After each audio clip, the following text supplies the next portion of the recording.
I refuse to let BookTube destroy my reading. A day or two ago, I watched a video by Library of a Viking titled How BookTube Destroyed My Reading. In this video, Johan, I think that's his name. Okay, yeah, that is his name. He goes on to explain how for him, BookTube has made him feel like he's falling behind for reading 5 books this year. Now, 5 books is a lot in comparison to almost everybody else in the world. I am so sure that 99% of people don't even read 1 book a year, let alone 5. But for Johan, having his eyes be open to the wider world of books and the wider world of readers has caused his standards to skyrocket compared to what they used to be prior to BookTube. Now, 5 books feels like he's failing, and it's hard to not compare yourself to others when you're seeing other people read so much. Now, I'm making this because his video got me thinking, what does having my reading be destroyed, what does that mean for me? Because reading being destroyed can mean different things for different people. So what does it mean for me? When I think about having reading be destroyed for me, it reminds me of how gaming was destroyed for me. I used to game a lot, all the time, by myself, with friends, all the time. I've been streaming on Twitch and YouTube since 2018. While I played all types of games, in 2019, a specific game came out, Apex Legends, and this became my life for the next 5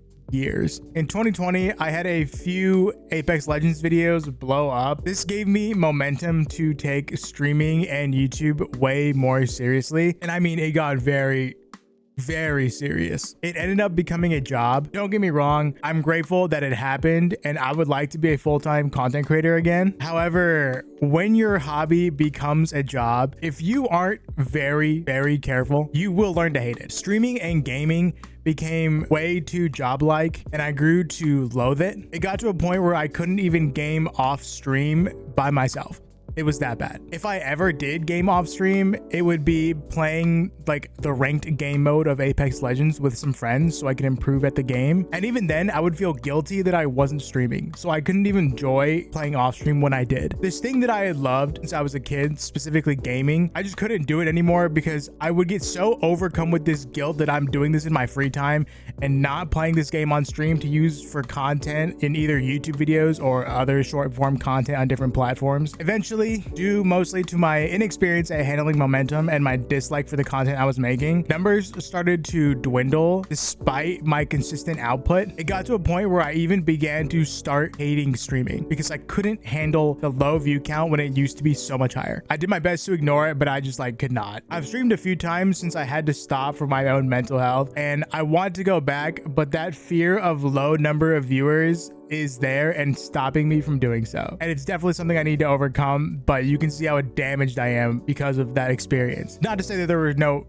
upsides. I loved my community and I love the interactions and everything like that, of course, obviously, just to state that. But I tell this story to demonstrate how 2 things that I loved, video games and streaming, had gotten to a point where I hated both and can barely bring myself to do them to this day. For like 6-ish months, I've been a book content creator, and the 3 months I've been on BookTube, I have vowed to never let this happen again. I've experienced what Johan talked about in his video as well, mostly from Book Talk rather than BookTube. Follow me on Book Talk, by the way. Make sure you like and subscribe. Check out my other socials, wishlist sponsor in the description. My eyes were open to the vastness of books and vastness of the reading capabilities of my peers. There was a new pressure not to just read more to make content, but also a pressure to reach an imaginary standard that I thought had been set by the Book Talk community. I think the standard he mentioned without mentioning on top of having his BookTube channel be a second job is a risky business. Luckily, I noticed that this imaginary standard that I was setting for myself was too heavily influenced by this new community I was a part of very early, and I'm doing my best to only let it have the influence on me that I allow it to have. Being a book creator has definitely inspired me to read more, and I'm reading way more books and a wider variety of books that I would have not hadn't I joined this community. To not let being a content creator destroy my reading, I've come up with some rules for myself. 1, I will read whatever the hell I want,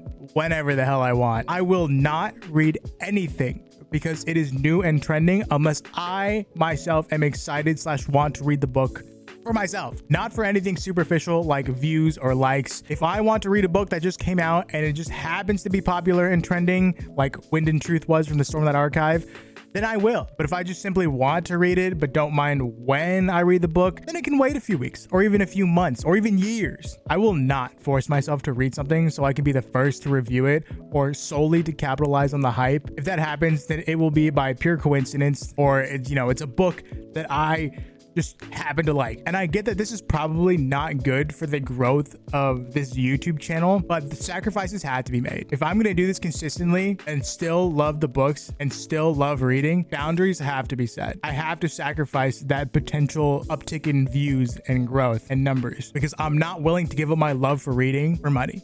Essentially. Number 2, I will not continue on with this series I'm hating just so I can turn it into BookTube, BookTalk, Bookstagram content. I will not sacrifice my enjoyment of this hobby to turn it into work. I like most things I read, so this hasn't really been a problem. Maybe I'll continue with the series I'm actively disliking because I'm being told it will get better. Maybe I'm continuing on with a series I'm actively disliking because there's a girl I have a crush on and want to woo her with completely consuming her favorite series. But it will never be for content, at least for now. This might change. Like maybe I do a video like reading a book series I hate to torture myself or something. I don't know. I also refuse to DNF books though, but that's separate. Number 3, I will read at my own pace. I refuse to force a certain number of books a month so I can reach some stupid Goodreads yearly tracker goal. That thing is a suggestion, not some order I live or die by. Then maybe it'll take me 2 weeks. Maybe it'll take me a month. If a book I'm reading has really hooked me, then maybe it'll take me 2 days. I am literally deciding right now that I do not give up.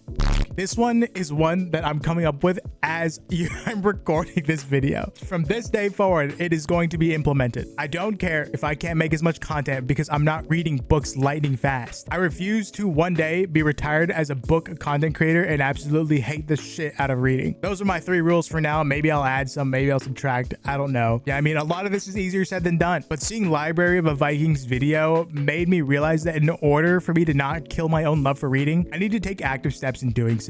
Step 1 was making this video. By making this video, I feel like it solidifies what I want and it gives it tangible form and makes it feel real. Thank you for watching. Subscribe and like if you haven't already and made it to the end. Follow me on all my socials down below.